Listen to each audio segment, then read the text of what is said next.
Jadi kita insya Allah apa namanya mekanisme pelaksanaan UTS untuk critical writing ini dilaksanakan secara online. Apa yang jadi apa namanya kegiatan UTS-nya? Yang jadi kegiatan UTS-nya ada hubungannya terintegrasi dengan kegiatan membuat draft critical writing pada hari ini. Jadi ini akan jadi soal UTS, bukan soal penilaian UTS.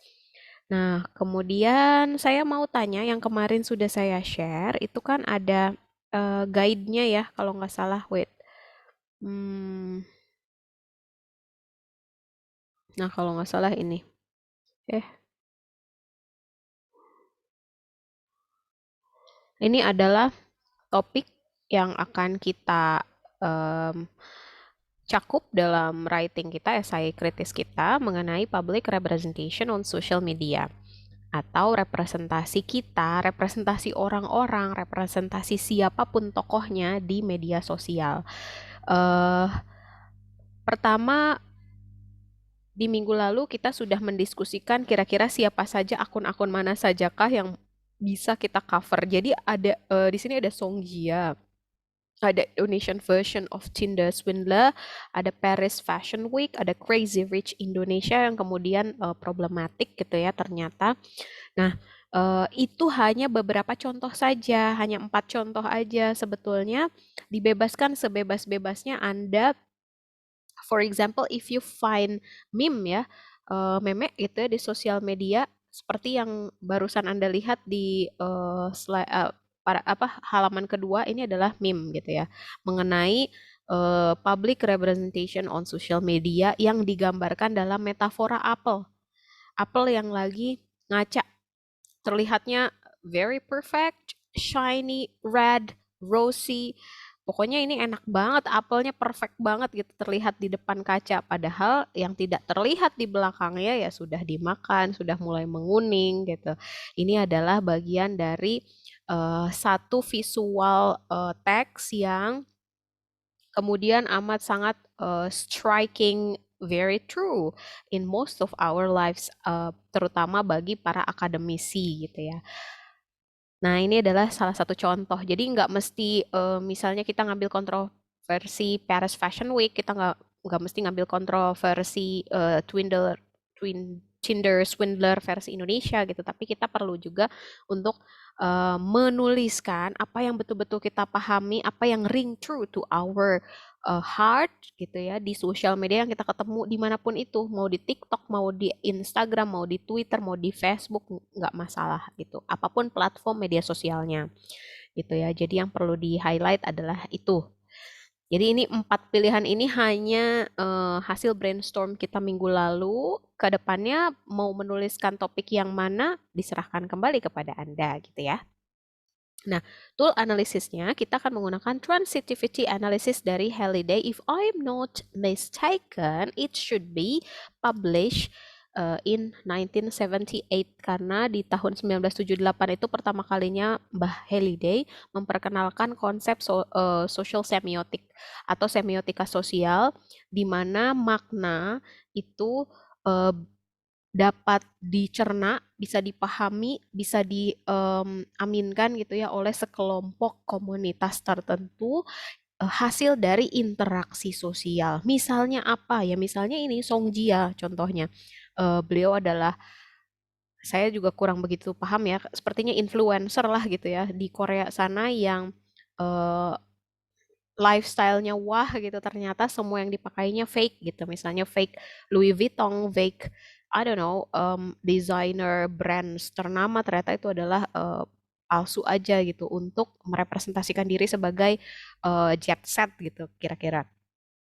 Nah, kenapa kita pakai transitivity analysis? Karena transitivity analysis ini adalah salah satu tool analisis yang memungkinkan kita melihat pada 3 sudut pandang. Yang pertama sudut pandang actor, siapa melakukan apa. Yang kedua sudut pandang action, apa yang dilakukannya, is it positive or is it negative, or is it false positive, is it false negative. Ini kayak tes PCR jadi. Terus yang ketiga sudut pandang circumstance. Dia circumstance ini kapan, di mana, bagaimana si aktor melakukan actionnya. Contohnya di sini saya sudah ambil dari salah satu akun caption J99, bukan berarti saya merepresentasikan beliau sebagai figur negatif, tidak, tapi ini cuma contoh aja bagaimana kita menganalisis postingan di Instagramnya Juragan 99 ya, pada minggu lalu ini dilakukannya. Nah, saya ambil satu contoh dari caption postingan Instagram beliau, waktu gak akan bisa diputar kembali. Yes, boleh pakai bahasa Indonesia, kalimatnya tetap tool analisisnya kita gunakan transitivity analysis. Waktu nggak akan bisa diputar kembali, begitu juga masa kecil mereka nggak bisa diulang kembali. Nah, ini to give you context, ini fotonya adalah foto J99 beserta istri dan kedua anaknya. Sedang berpose gitu ya, foto keluarga berempat. Jadi captionnya seperti ini. Sesibuk dan secapek apapun harus sempetin main, katanya sama M dan Felis. Nah, si penulis caption dia menggunakan metafora. Metafora itu adalah perbandingan langsung ya, metafor waktu dan metafor apa namanya, masa kecil gitu ya. Metafor is used to juxtapose. Metafora ini digunakan untuk menyandingkan waktu dan masa kecil anaknya si pembuat caption untuk menunjukkan bahwa the next sentence, kalimat berikutnya, sesibuk dan secapek apapun harus sempetin main sama M dan Felis is also a metaphor. Juga merupakan metafor atau perbandingan langsung of good fortune equals with good parenthood gitu. Jadi image figur yang ingin ditampilkan, citra publik yang ingin ditampilkan dalam caption ini adalah you can be good parent while also busy doing your business or busy managing your business gitu. Ini adalah image yang ingin ditampilkan oleh si penulis caption.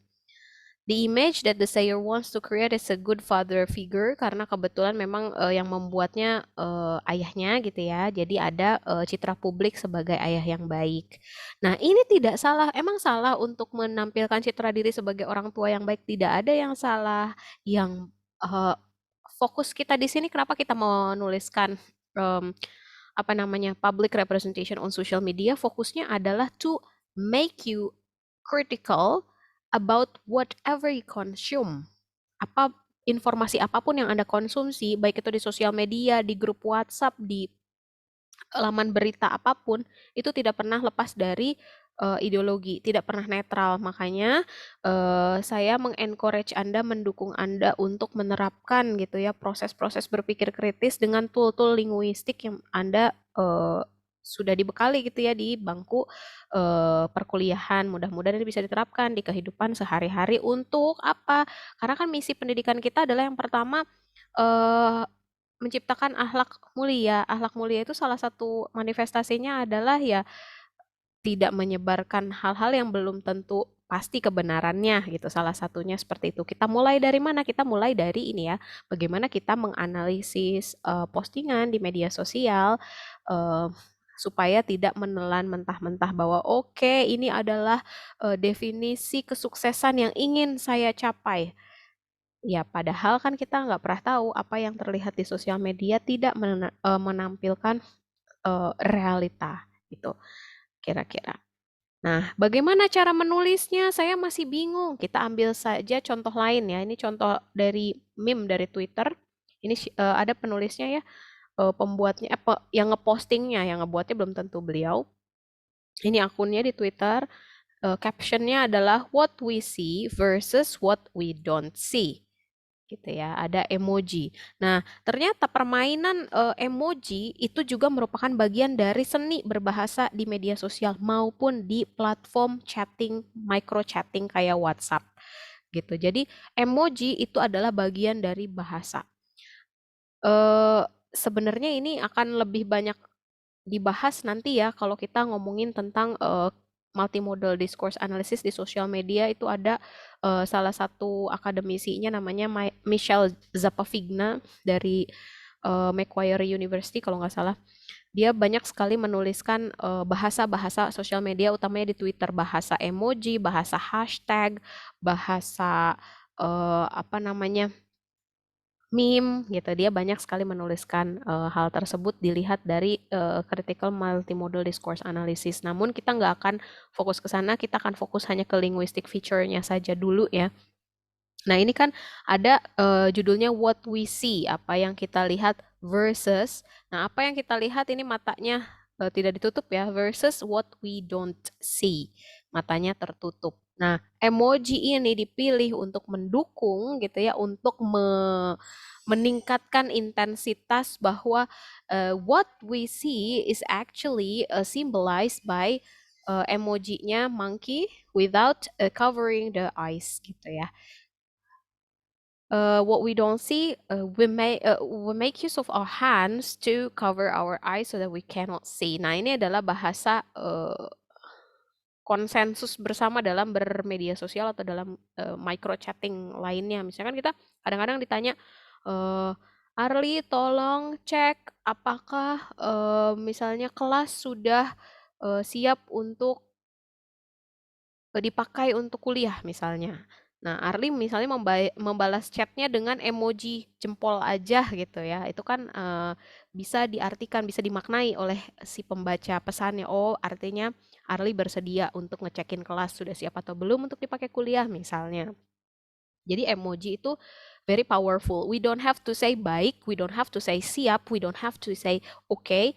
We just need to put this thumbs up emoji to show the meaning of yes, we consent to do whatever being asked by the sender of the message gitu ya.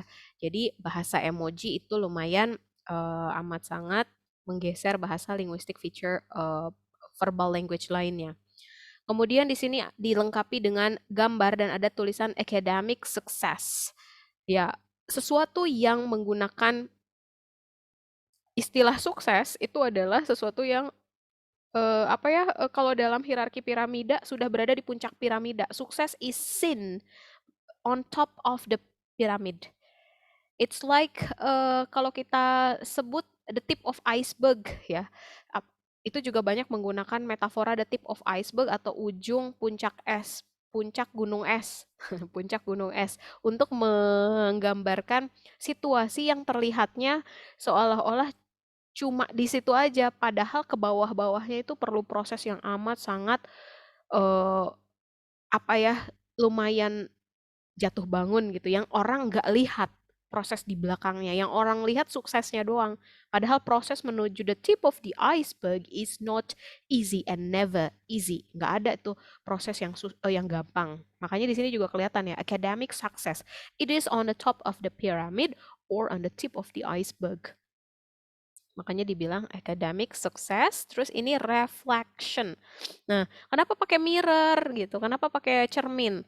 Cermin ini fungsinya adalah merefleksikan apa yang terlihat, apa yang visible. So, we can only see the reflection of what is being visible through the mirror. Tapi yang di belakangnya kita bisa ngaca punggung gitu kan agak susah ya. We need to apa to flip our backward something to see the back of our body gitu through the mirror. Makanya belakang-belakangnya ini tidak terlihat sama orang lain, yang terlihat refleksinya hanya yang bagusnya, yang belakangnya prosesnya yang membuat dia apa berlubang gitu ya, terus hampir kuning gitu, itu tuh nggak kelihatan. Apa saja bahwa di belakangnya ini tidak akademik sukses, walaupun tidak berarti orang yang secara akademis sukses itu pasti nggak punya me time, enggak juga. Cuma banyak sekali ini pengalaman dari sudut pandang saya ya, yang memiliki banyak kolega akademisi itu mereka nggak punya me time, tidak ada family time, hari Minggu dipakai untuk apa? Revisi artikel penelitian. Hari tanggal merah dipakai apa? Dipakai untuk konsultasi dengan mentor. Pokoknya intinya academic burnout-nya nggak kelihatan, stres akademiknya nggak kelihatan, dan pada akhirnya kalau diabaikan terus-menerus bisa mengakibatkan poor mental health gitu. Ini terjadi di dunia nyata khususnya pada kalangan akademisi yang meneliti gitu ya. Karena penelitian itu untuk bisa publikasi di jurnal internasional, teman-teman ini mungkin sedikit intermezzo aja, it's a very difficult thing to do. Susah banget gitu untuk memenuhi ekspektasi reviewer. Makanya banyak sekali orang yang kelihatan academically success, they have many publications in many reputable journals, itu ternyata pada uh, realitanya mereka nggak punya me time, tidak ada waktu untuk bersama keluarga, nggak merasakan mengabaikan academic burnout sehingga akhirnya bisa poor mental health gitu ya. Ini adalah bagian dari salah satu juga representasi media mengenai public representation. Apa yang ditampilkan di sosial media itu hanya yang bagus-bagusnya, nggak mungkin gitu ya. Ada orang yang lagi apa yang lagi stres mukanya sambil menangis terus dia foto gitu. Walaupun ada aja gitu ya freak tapi ada aja yang kayak gitu.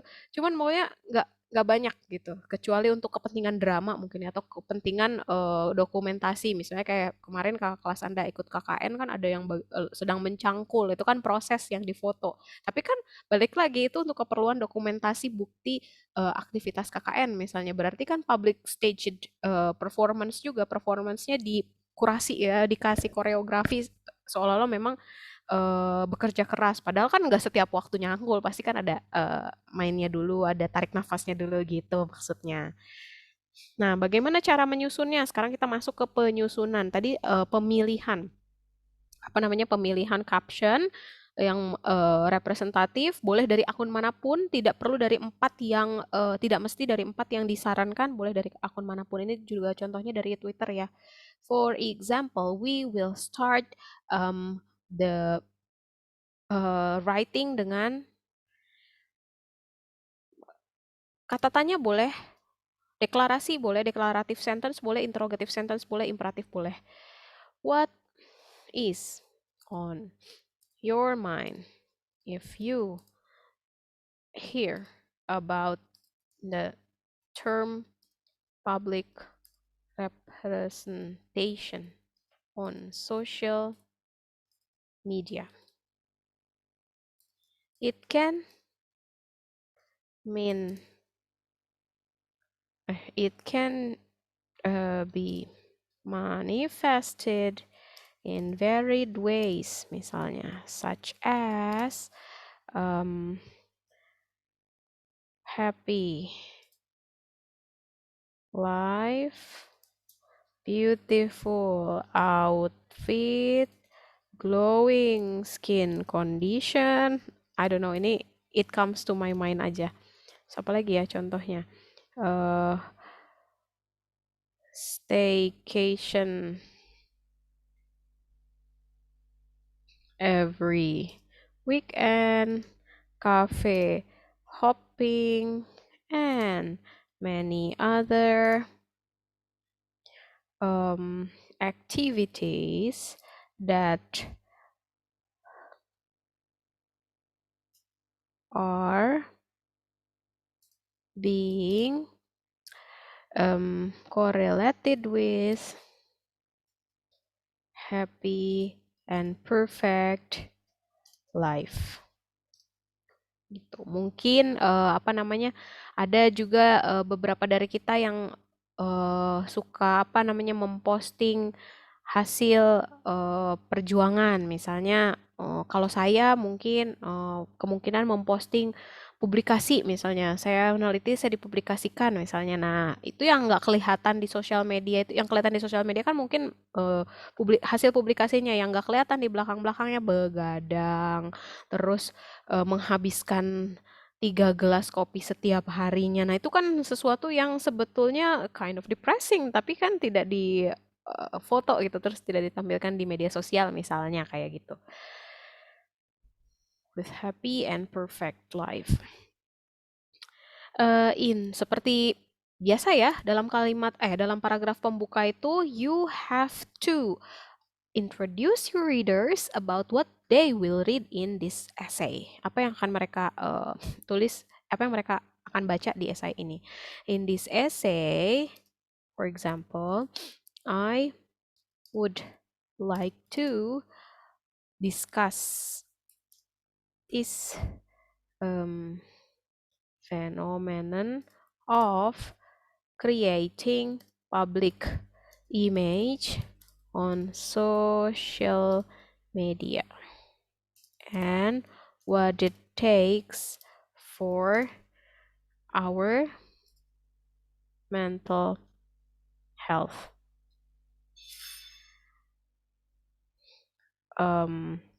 I will use, gak usah will deh, I use transitivity analytical tool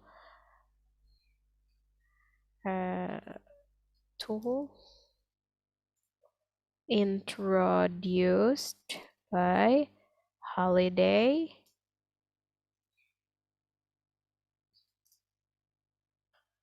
and, for example,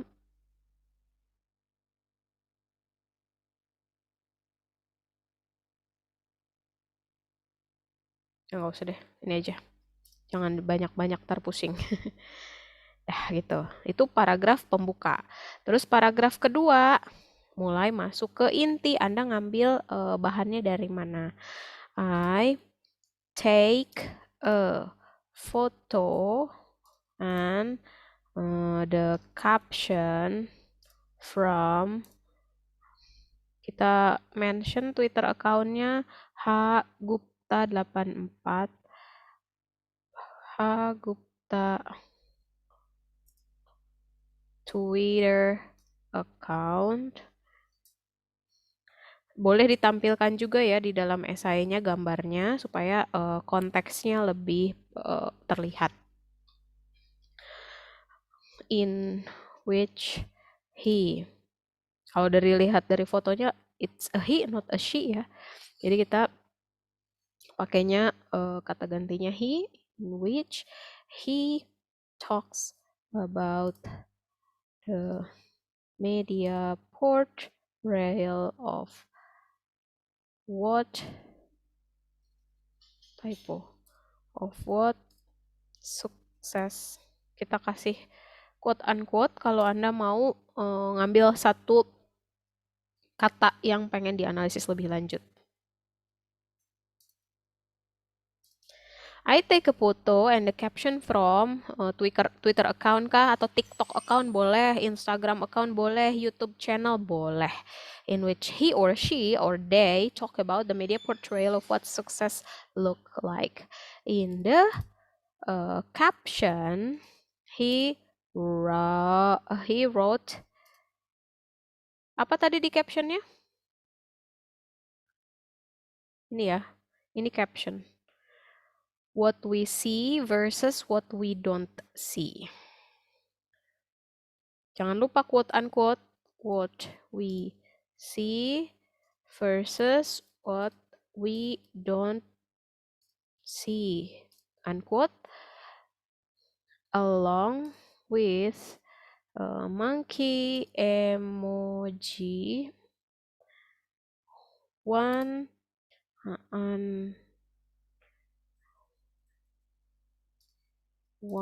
of which uncover its eyes, the other cover its eyes by its hands. Kalau Anda mengetiknya di Word yang ada emojinya, mungkin kebaca nggak sih? Pernah nggak mau masukkan emoji di Word? Sebentar ya. Waalaikumsalam.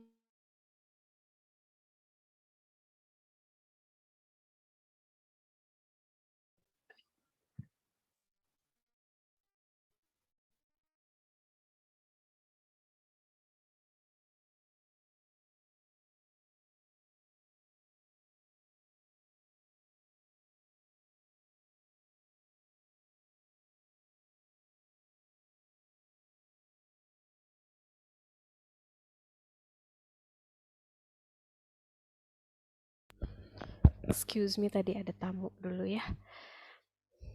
I take a photo and caption from the other cover its eyes by its hands. Oh ya, tadi saya nanya lah. Kalau kita nulis di Word, pakai emoji, kebaca nggak sih? Kebaca, Miss. Kebaca ya. Nah, kalau di handphone bahkan bisa kita masukin emoji, monkey emojinya. Ini jauh lebih komprehensif. Cuma mungkin kalau saya lihatnya dari laptop nggak kelihatan kali ya emojinya. Nah, kalau itu masih misterius ya, belum bisa dipastikan ya. Oke. Hmm, this is a meme that has an alignment with the topic that we that I bring to light about public image, an individual or individuals jamak want to show.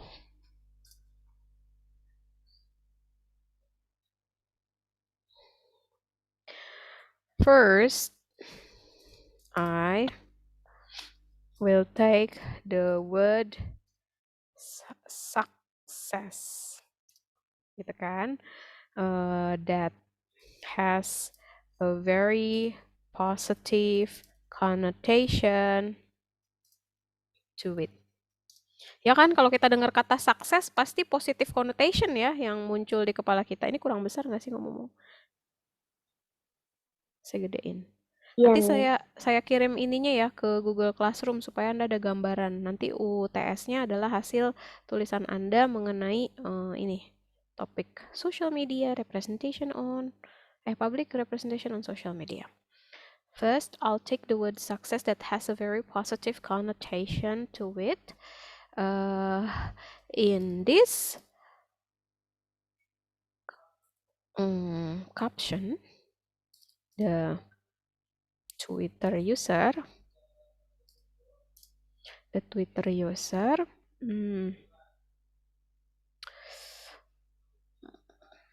juxtapose, compare the public image of success with an apple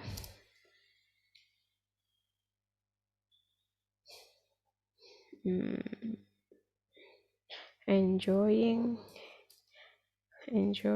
its perfect side that is reflected by a mirror while hiding the sebetulnya nggak rotten apa ya bagian apel sementara saya pakai rotten aja ya, the rotten part of the of its appearance. Ini contoh aja ya, the Twitter user compare the public image of of success with an apple enjoying its perfect rosy round and shiny side that is reflected by ini adalah sebuah hyperbolic apa namanya adjective ya kan yang kelihatan di kaca cuman yang rosy round and shiny side that is reflected by a mirror while hiding the rotten part of its appearance on the back. This is very relevant with what we can find in many social media representation. For example, misalnya, karena kita ngomongin tentang akademik sukses, maka saya mau ngambil ini. Saya mau ngambil mau ngambil referensi external reference dari sebuah artikel. Bentar ya, saya mau menampilkan artikelnya. Nah,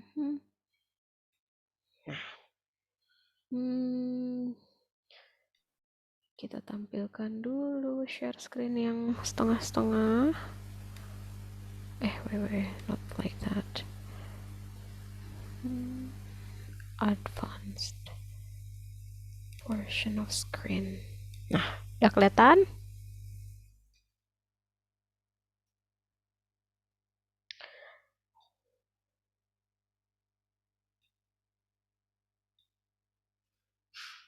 Nah, for examples, ini ada artikel dari science.org. Ini websitenya ya. For example, cases from science.org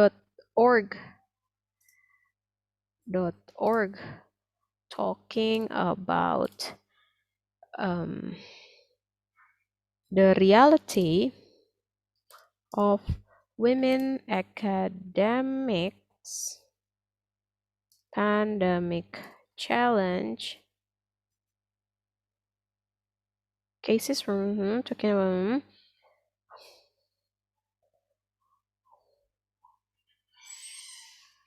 you can see the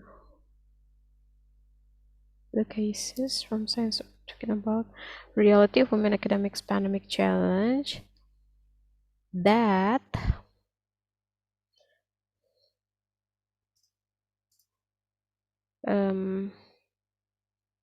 show women have many hindrance to their academics performance. And wait. Why is it salah?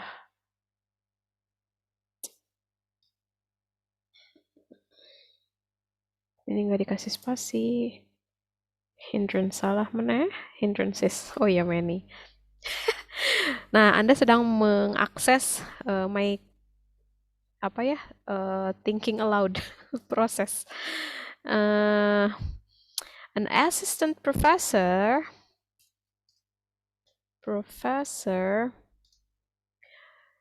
kan ini dikasih contoh kasus ya, ada tantangan pengasuhan. I have a workspace set up in my walk-in closet. Dia akhirnya selama pandemi kan karena kerja dari rumah, dia punya tempat kerja di lemari walk-in closet, and I purchase, saya membeli folding screen, layar yang bisa dilipat, to put behind me, untuk ditaruh di belakang, sehingga ketika zoom orang nggak bisa ngelihat dirty laundry, ada tumpukan cucian kotor, dan barang-barang yang berserakan di lantai. I'll shut the door, saya akan menutup pintu to the closest so the cats and kids stay out when I'm at work, sehingga menutup pintunya tuh supaya anak-anaknya dan kucing peliharaannya tuh nggak mengganggu gitu ya, nggak bisa masuk menginterupsi. But if I need an extra level, tapi kalau saya lagi butuh banget pekerjaan yang serius gitu ya, extra level, maka pintu lemarinya, the closet doors leads into the bathroom, so I'll close the bathroom door. Oh, karena lemarinya itu bentuk walk-in closet tuh kan ruangan ya, lemari yang bentuknya ruangan. Nah, di dalam ruangan yang fungsinya sebagai lemari itu nyambung ke pintu kamar mandi. Jadi yang dikunci itu pintu lemari dan pintu kamar mandi kira-kira. So I'll close the bathroom door which has a lock on it for extra assurance. Jadi dikunci pintunya supaya tidak diinterupsi oleh anak-anak gitu misalnya. Namun demikian, anak saya yang berumur 5 tahun sudah tahu bagaimana cara membuka pintu yang terkunci kalau dia benar-benar pengen ketemu sama ibunya yang lagi bekerja di rumah gitu. Nah, ini adalah curhatan dari seorang asisten profesor. Nah, kemudian ada dari associate professor. Nah, dia bilang, because my husband, karena suami saya dan saya bekerja penuh waktu, jobs that require meetings with other people, pekerjaan kami perlu rapat dengan banyak orang, we constantly have to switch back and forth between roles. Kadang-kadang kita harus tukar-tukeran peran dan kita misalnya di jam berapa sampai jam berapa perannya sebagai pekerja, di jam berapa sampai jam berapa sebagai ibu atau sebagai ayah, sebagai suami atau sebagai istri gitu ya. Makanya nih I get an hour or two for some Zoom meetings, punya waktu 1-2 jam untuk meeting di Zoom, kemudian habis itu nganterin mengajari anaknya untuk belajar pelajaran TK selama 2 jam. Setelah itu baru dia bisa bekerja lagi. The constant task, tugas-tugas ini yang ganti-ganti ini is mentally challenging, secara mental sangat menantang sehingga sulit ya dia kesulitan untuk bisa berkonsentrasi mengerjakan tugasnya atau untuk memiliki pencapaian apapun gitu ya yang perlu fokus tingkat tinggi di waktu yang lumayan panjang gitu. Ini adalah tantangan ibu dan ayah yang bekerja di rumah sekaligus nyekolahin anaknya yang school from home gitu ya. Jadi apalagi kan kalau ngajarin anak TK, misalnya ngajarin A, B, C, seolah itu gampang buat kita karena kita udah bisa gitu. Tapi kan mereka belum bisa. Kadang-kadang kita suka gemes gitu. Itu saya sih. Kadang-kadang suka gemes gitu yang ngajarin. Masa sih lupa ini kan huruf B misalnya. Nah itu ya, karena banyak sekali workload di sini yang harus dikerjakan. Sementara eh, yang ngajarin toddler misalnya itu perlu ekstra waktunya gitu. Perlu ekstra kesabarannya gitu. Nah itu kadang-kadang bikin mentally challenging untuk para uh, women academics di sana, di luar sana. Nah, ini contoh aja ya. An assistant professor needs to kita menceritakan ulang pakai bahasa lampau. Needed to hide in a locked walk-in closet to be able to work properly without kids interruption. Misalnya, other need to balance task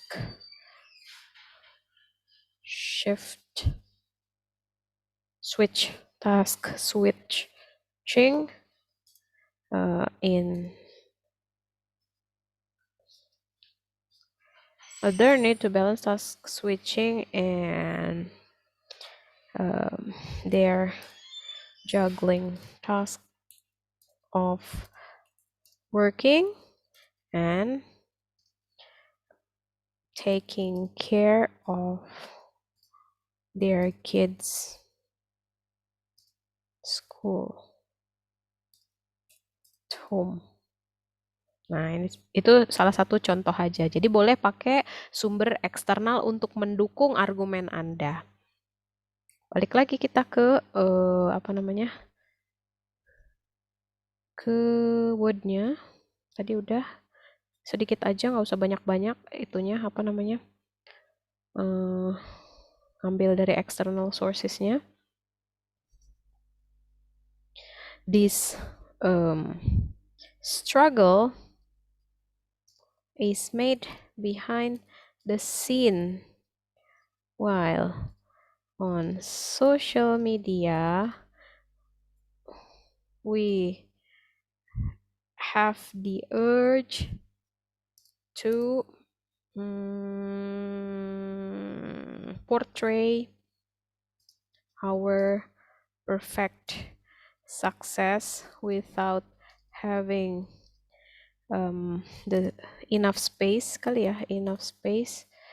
to also include the struggle to the tip of the iceberg of that success.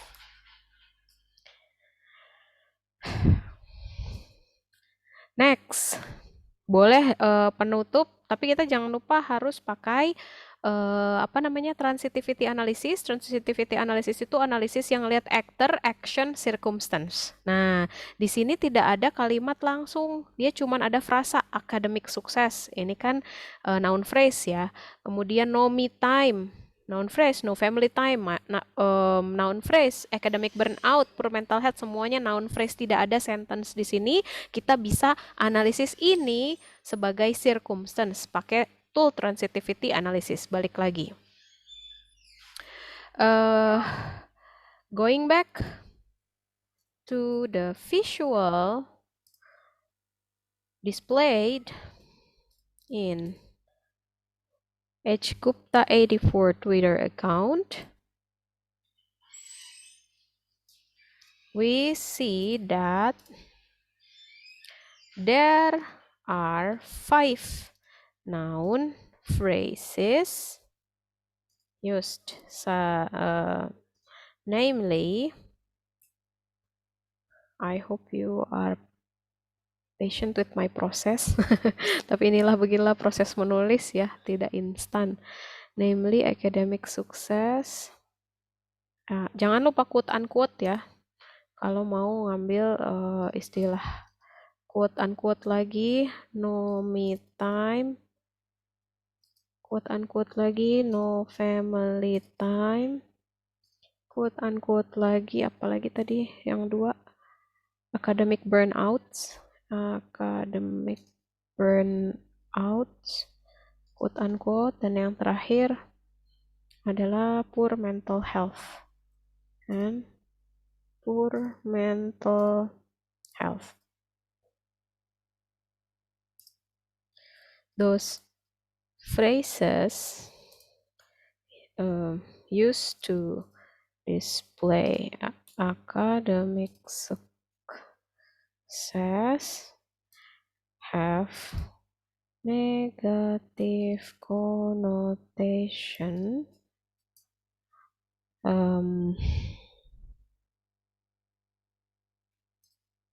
regarding those phrases used to display academic success have negative connotation regarding the meaning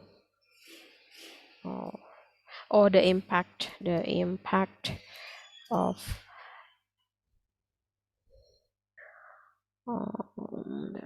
have negative academic bukan negative connotation ya, salah. Academic success have negative hide negative consequences regarding the consequences that are not visible by public's eyes.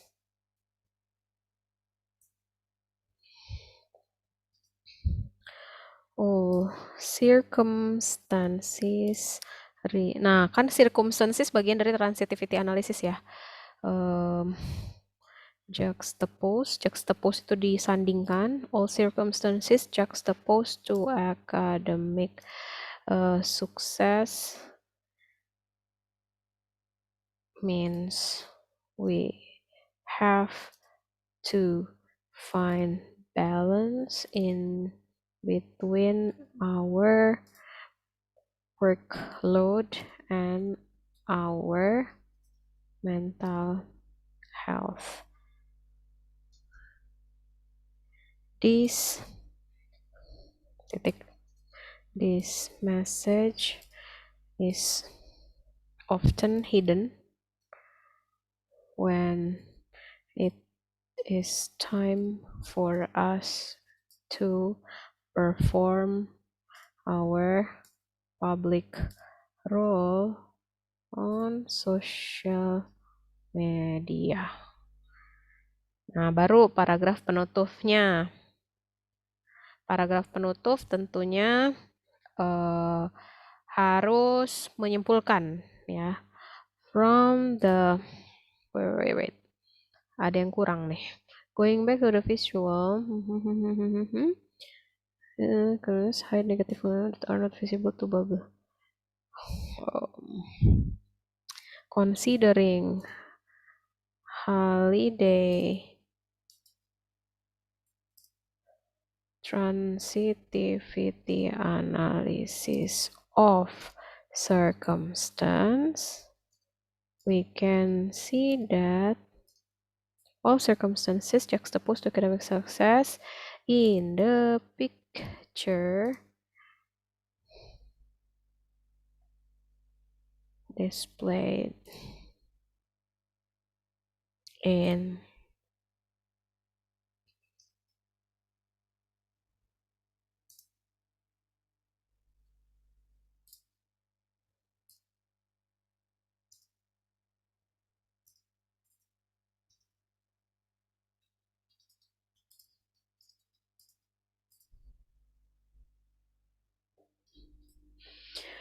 gitu ya. What moral values can we actually get from this is that we have to find balance in between our workload and our mental health. This message is often hidden when it is time for us to perform our public role on social media. From the essay, where is the cursor? From the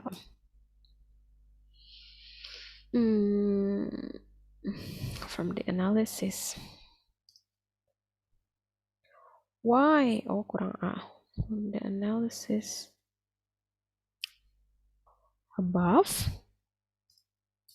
we can see that the often hidden circumstance to the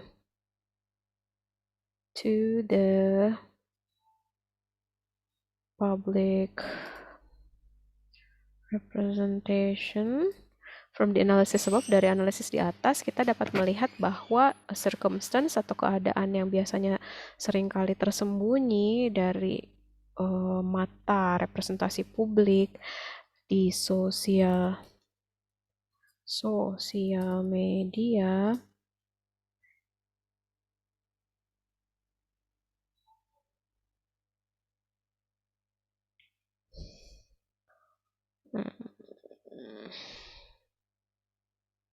are mostly negative and negative in meaning.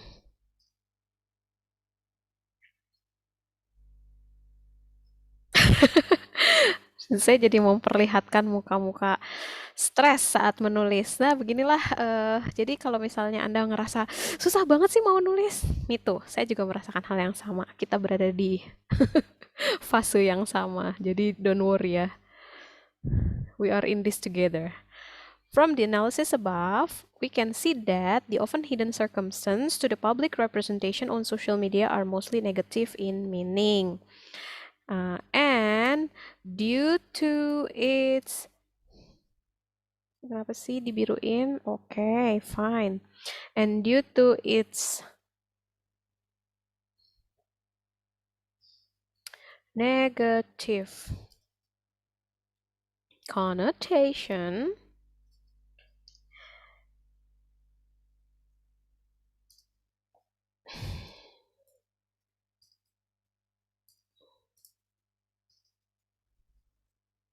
is put behind the curtain.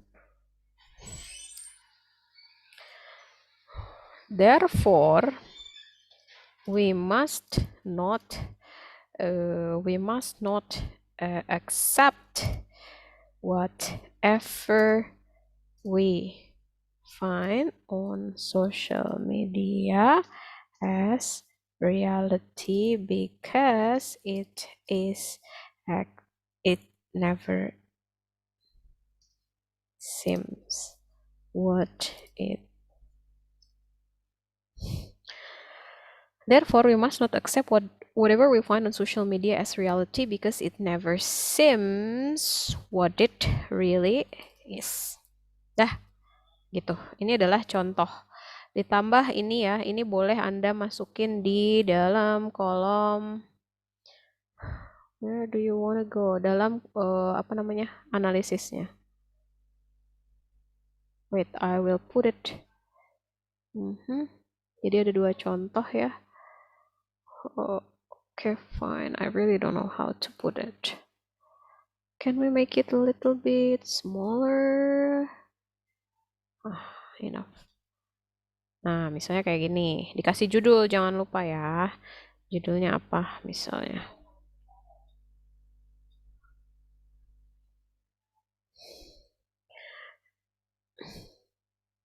Is what we see.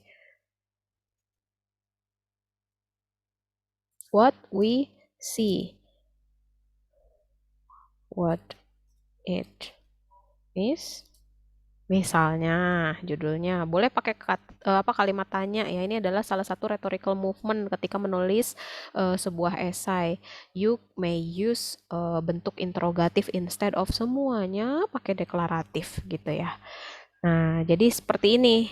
Dan karena kita mengutip Halliday 1978, jangan lupa kita tulis di sini reference.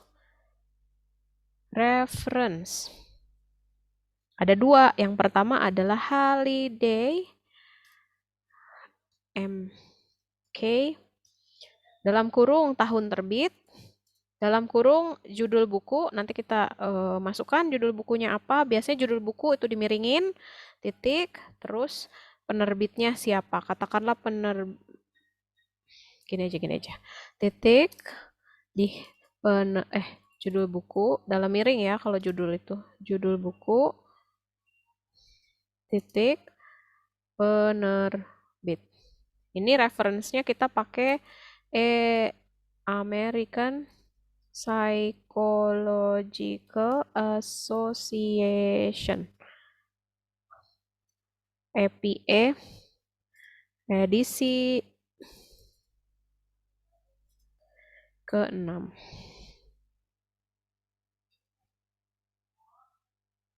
EPA edisi ke-6. Nah, terus yang yang keduanya itu tadi ya, apa.org.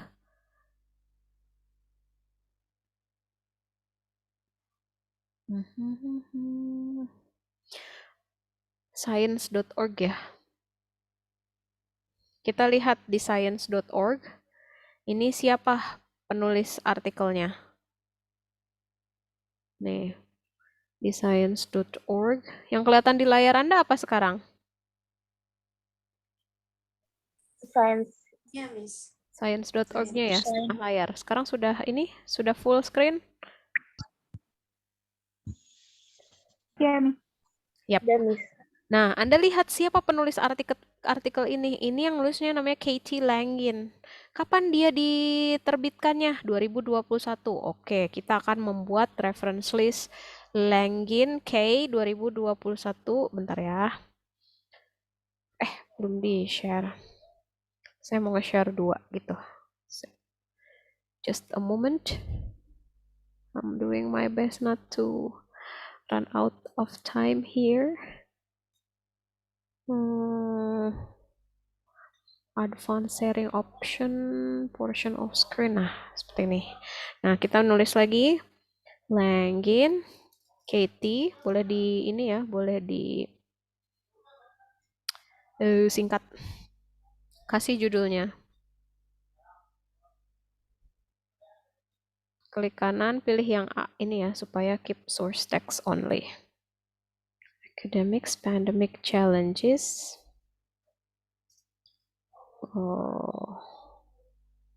Published from science.org.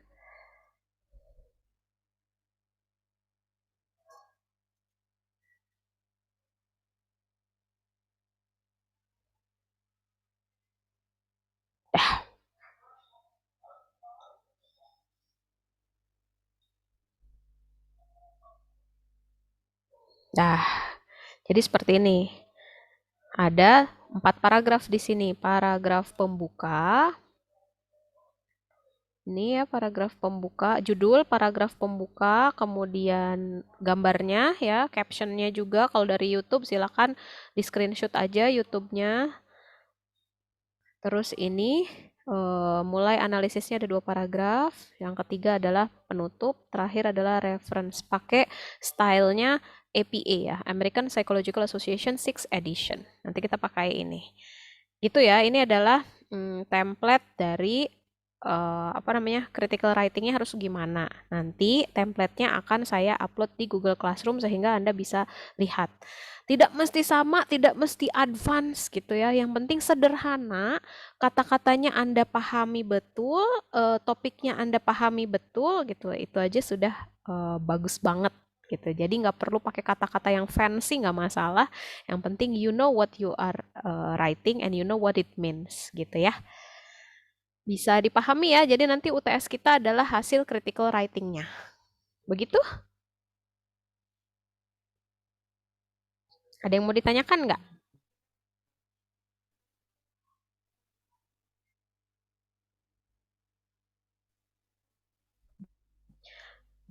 Len, kok nggak kedengeran nih suaranya? Berarti untuk tugas yang ini kan kayaknya Miss ada nggak? Ada, sekarang sudah.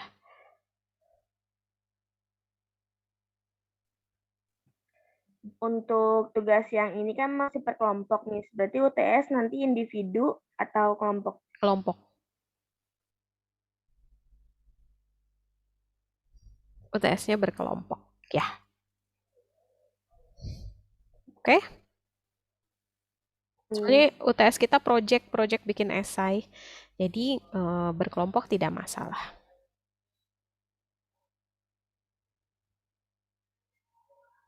Is that okay? Oke, Miss. Oke, jika demikian, nanti saya upload di Google Classroom ya.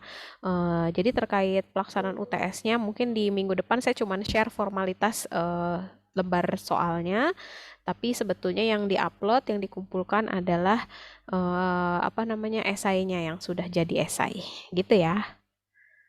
Terus bagi kelompok yang merasa ada anggotanya yang tidak berkontribusi, silakan japri saya. Nanti saya akan minta yang tidak berkontribusi itu untuk ujian susulan, UTS susulan. Karena UTS ini adalah nilai yang lumayan krusial. I don't want you to cheat. I don't want you to free ride, numpang nama ya, tanpa ada kontribusi.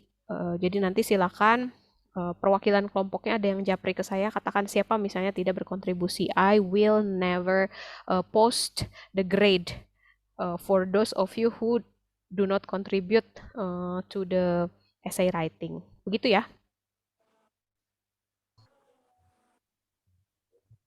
Oke, Miss. Oke, thank you so much everyone. Sudah tidak ada lagi mungkin pertanyaannya karena waktunya juga sudah habis nih kebetulan. Maksa loh saya. Miss, maaf nggak di absen. Betul ya Allah Dinda, hampir-hampir saya lupa. Nanti bentar, saya screenshot aja lah yang ada di sini ya. Bentar Dinda. Oke, Miss. Saya screenshot screen Zoom-nya saja ya. Nanti saya inputkan sesuai dengan yang hadir di Zoom meeting ini. Page pertama. Satu lagi ya, page kedua.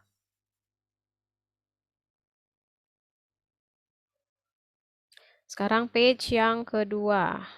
I will snip.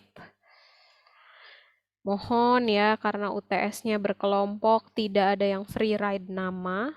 Semua harus berkontribusi. Sekecil apapun itu sangat bermakna buat kelompok Anda. Gitu ya. Sudah sip, nanti saya inputkan sesuai dengan yang hadir di Zoom-nya. Thank you so much. Ada pertanyaan lagi kah atau sudah cukup? Iya, tidak apa-apa, Lia. Miss, kalau mau konsul, boleh kan, Miss? Boleh. Jadi UTS critical writing ini adalah bukan untuk benar salah bukan, tapi proses kita menulis, menciptakan esai kritis. Jadi boleh konsultasi. Gitu ya. Baik, Miss. Baik, Miss. Oke, terima kasih semua karena sudah jam 11 dan Anda ada mata kuliah lain, maka saya tutup ya. Mari kita bersama-sama baca hamdalah. Alhamdulillahirabbil alamin. Alhamdulillahirobbilalamin. Thank you, Miss. My pleasure. Assalamualaikum warahmatullahi wabarakatuh. Waalaikumsalam.